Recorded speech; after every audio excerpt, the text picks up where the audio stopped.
Right now, as you're watching this video, over 13 million Americans over 65 are sitting alone in silence.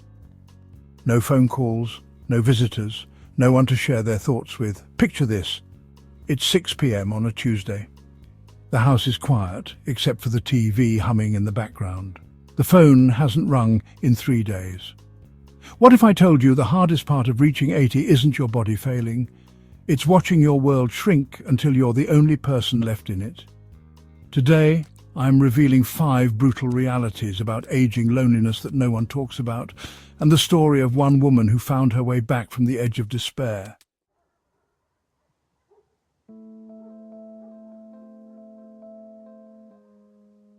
Meet Vivian, an 82-year-old retired librarian who spent 40 years being the heart of her community.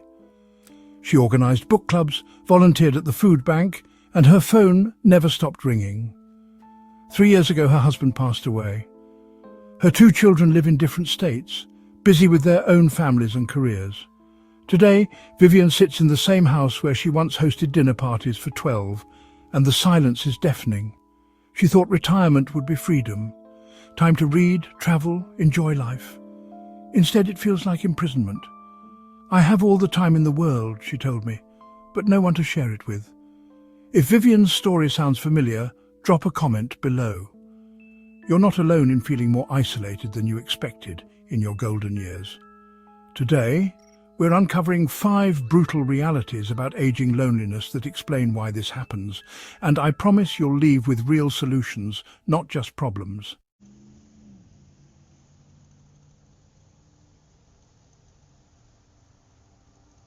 The first brutal reality? Your social circle becomes a cemetery of lost connections. Vivian had 12 close friends when she turned 70. By 80, only 3 were still physically and mentally present. 2 had passed away from cancer.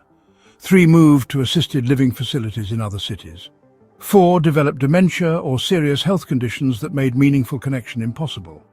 The others simply drifted away as their energy for maintaining friendships faded. Here's what nobody tells you. After 75, you lose an average of 2 to 3 close friends every 5 years. Not through arguments or falling outs, but through the relentless march of time. Vivian's best friend of 40 years, Mary, developed Alzheimer's at 78. I'd visit her every week, Vivian explained, but gradually she stopped recognizing me. I was talking to a stranger wearing my best friend's face. Maintaining friendships requires emotional and physical energy that many seniors simply don't have anymore. Making plans, getting dressed, driving somewhere, staying alert for hours. These basic social activities become exhausting when you're managing arthritis, medication side effects, and chronic fatigue. Vivian found herself cancelling coffee dates, not because she didn't want to go, but because the thought of getting ready and staying engaged for 2 hours felt overwhelming. When your shared experiences disappear, connection becomes harder. Your friends who are gone took decades of memories with them. New people you meet don't understand your references, your humor, or your perspective shaped by living through different decades. Vivian tried joining a book club at the community center, but felt like an outsider when conversations turned to topics she couldn't relate to. Tell us in the comments, what friendship do you miss most? Don't worry, it gets more complicated. The next reality involves the people who are supposed to love you most. Each lost friendship makes reaching out to others exponentially harder. Grief compounds. Energy depletes.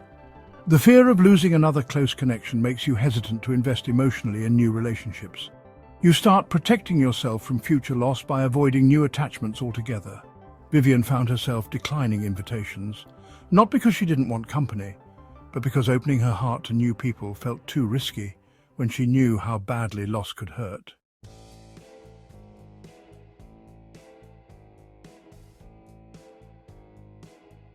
The second brutal reality hits where it hurts most. Your children have full lives that don't revolve around you. Vivian expected weekly phone calls from her daughter in California and son in Texas. In the first year after her husband's death, they called regularly, checking in, making sure she was okay. But as her grief became their normal, the calls became monthly, then sporadic. I understand they're busy, Vivian said, but understanding doesn't make the silence easier. Here's the uncomfortable truth. Your adult children are living through their peak years of career pressure, raising teenagers, managing mortgages, dealing with their own health scares. They love you, but their emotional bandwidth is stretched thin. Research shows that 60% of seniors feel their adult children don't call or visit enough, while 70% of adult children feel guilty about not doing more for their aging parents. Everyone's hurting in this triangle of unmet needs and unspoken resentments. Vivian began living from one family interaction to the next. She'd count the days since her last meaningful conversation with her children. Christmas became a 365-day countdown. Birthdays became month-long events in her mind, planning what she'd say, hoping they'd call, devastated when the conversations felt rushed or obligatory. She started timing phone calls. Were they getting shorter? Was she becoming a burden? Technology, meant to bridge distances, often creates new barriers. Vivian's children sent quick texts instead of calling. They shared family photos on social media platforms she couldn't navigate. Video calls frustrated her because she couldn't figure out the settings, making her feel more disconnected rather than closer. They live their lives online now, she explained, and I can't follow them there. The harsh reality is that guilt-tripping makes everything worse. When Vivian complained about feeling forgotten, her children called out of obligation, not joy. Those conversations felt hollow, artificial, making everyone involved feel worse afterward. How often do you really talk to your adult kids? Be honest in the comments below. And don't think this family dynamic is the worst part. Wait until you hear about the independence paradox that traps so many seniors in isolation.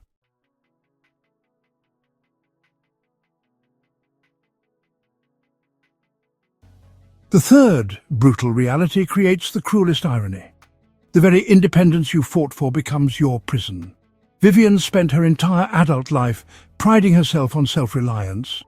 She never wanted to be a burden, never wanted to ask for help, never wanted to appear weak or needy. At 82, this strength became her greatest weakness. When she could no longer drive safely at night, she stopped attending evening events rather than ask for rides.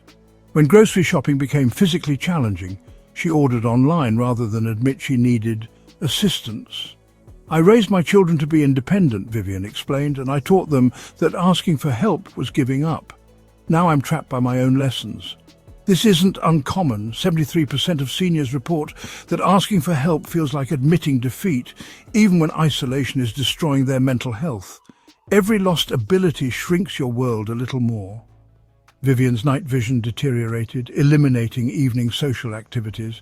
Her arthritis made opening jars difficult, so she stopped cooking elaborate meals that once brought her joy. Technology changes left her feeling stupid and frustrated. Each small loss of capability felt like a personal failure rather than a natural part of aging. The compound effect is devastating. When you can't drive to the grocery store easily, you go less often. When you go less often, you see fewer people. When you see fewer people, you become more isolated. When you're more isolated, every small task feels more difficult. It's a downward spiral that feeds on itself. Vivian's generation was taught that independence equals dignity.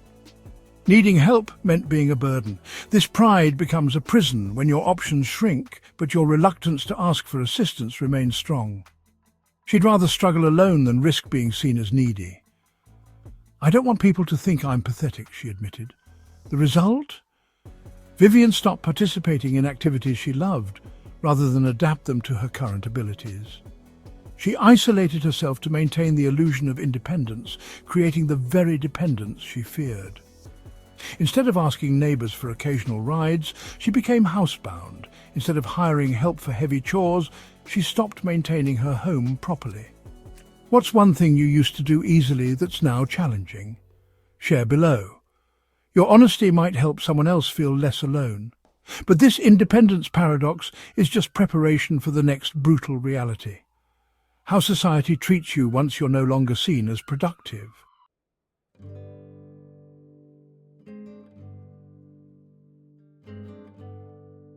The fourth brutal reality cuts deep. Society treats you like furniture, present but irrelevant. Vivian first noticed it at restaurants. Servers would address her adult daughter when they dined together, asking, "What would she like?" As if Vivian couldn't speak for herself. At the doctor's office, medical staff discussed her condition with her son as if she wasn't sitting right there. I became a third person in conversations about my own life, she realized. This isn't isolated incidents, it's systematic ageism that treats seniors as invisible. Studies show that people over 80 are interrupted 40% more often in conversations and have their opinions dismissed more frequently than any other age group. You're literally being erased from social interactions while you're still sitting in the room. People began deciding what Vivian couldn't do before giving her the chance to try. Store clerks automatically assumed she needed help with technology. Restaurant hostesses spoke louder without being asked. Family members made decisions for her own good without consulting her. Well-meaning people treated her like a fragile child rather than a competent adult with 8 decades of life experience. The psychological impact is devastating. When everyone around you assumes incompetence, you start questioning your own abilities. Vivian began second-guessing decisions she'd made confidently for decades. Maybe they're right, she'd think. Maybe I am too old to handle this. Self-doubt replaced self-confidence, creating a self-fulfilling prophecy of diminished capability. Perhaps most painful is watching your accumulated wisdom dismissed as out of touch. Vivian had managed household budgets through multiple economic recessions, raised successful children, and navigated decades of social change. Yet, younger people treated her perspectives as irrelevant museum pieces, rather than valuable insights from someone who'd lived through similar challenges before. "I've seen this movie before," she'd say about current events, only to be told that things are different now. Her experience was treated as outdated rather than educational. The irony is cruel. At the moment in life when you have the most wisdom to offer, society stops listening. When did you first feel invisible because of your age? We want to hear your story in the comments. But as painful as social invisibility is, it pales compared to the final brutal reality, the one that makes all the others infinitely worse.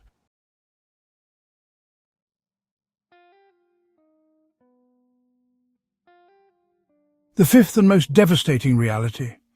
Having all the time in the world makes loneliness infinitely worse. Vivian wakes up at 6 a.m. with 16 hours of consciousness ahead of her and nothing meaningful to fill them. "I used to complain about not having enough time," she said. "Now I'm drowning in it." Without work schedules, school runs or social obligations, each day stretches endlessly with no natural rhythm or purpose. The psychological torture is real. Studies show that perceived time moves slower when you're lonely and isolated. A day can feel like a week when you're watching the clock, waiting for something, anything, to happen. Vivian found herself looking forward to doctor appointments, not because she was sick, but because they were the only scheduled human interactions in her week. Empty hours become filled with painful memories and what-if scenarios. Without distractions, Vivian's mind wandered to every regret, every missed opportunity, every relationship that ended badly. "I have nothing but time to think about everything I did wrong," she explained. The past becomes a constant companion, but not a comforting one. It's a harsh judge, replaying your failures on endless repeat. This isn't healthy nostalgia, it's rumination that leads to depression. When you have 12 hours of empty time daily, your mind fills the void with negative thoughts. Research shows that seniors with too much unstructured time have 300% higher rates of depression than those with purposeful activities, even if those activities are simple. The cruelest part is knowing your timeline is limited while feeling completely stuck. Vivian is acutely aware that she probably has less than a decade left, maybe less than 5 years. Every empty day feels like precious time wasted, but she doesn't know how to fill it meaningfully. "I'm running out of time while having too much time," she realized, a paradox that creates constant anxiety. The anticipation of small events becomes disproportionately important. Vivian would plan her grocery shopping trip 3 days in advance, not because it was complicated, but because it was the only thing she had to look forward to. A phone call from her children would be analyzed and replayed for days afterward, stretched to fill the emptiness. What do you do with all those empty hours? Help others by sharing your strategies in the comments below. When all 5 of these brutal realities combine, lost friendships, distant family, trapped independence, social invisibility, and endless empty time. The result is devastating. Vivian hit rock bottom on a Tuesday in March, sitting in her living room at 2 p.m, realizing she hadn't spoken to another human being in 4 days. But here's what she discovered that changed everything.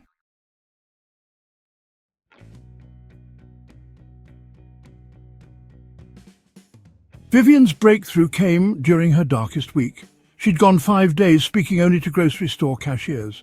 Sitting in her kitchen on Friday evening, she made a radical decision. I'm going to stop waiting for my life to happen to me. Instead of hoping others would reach out, she would reach out first. Instead of protecting herself from potential rejection, she would risk connection. Vivian started with micro actions. She called her local library, her former workplace, and offered to volunteer reading to children. It was 2 hours a week, but it gave her purpose and connection. She discovered that other seniors were just as hungry for companionship as she was. The key wasn't finding people to fill her time, but finding ways to be valuable to others. The transformation wasn't about getting busier. It was about shifting from need-based thinking to contribution-based thinking. Instead of who can help me feel less lonely, she asked, how can I help others feel less lonely? This small change opened doors she never expected. She began facilitating a weekly coffee group for widows, turning her own pain into purpose. Today, Vivian still lives alone, her children still live far away, and she still faces the physical limitations of aging.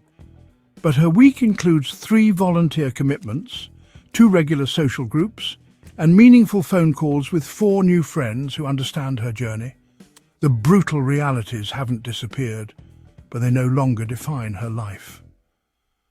Are you ready to make this shift too?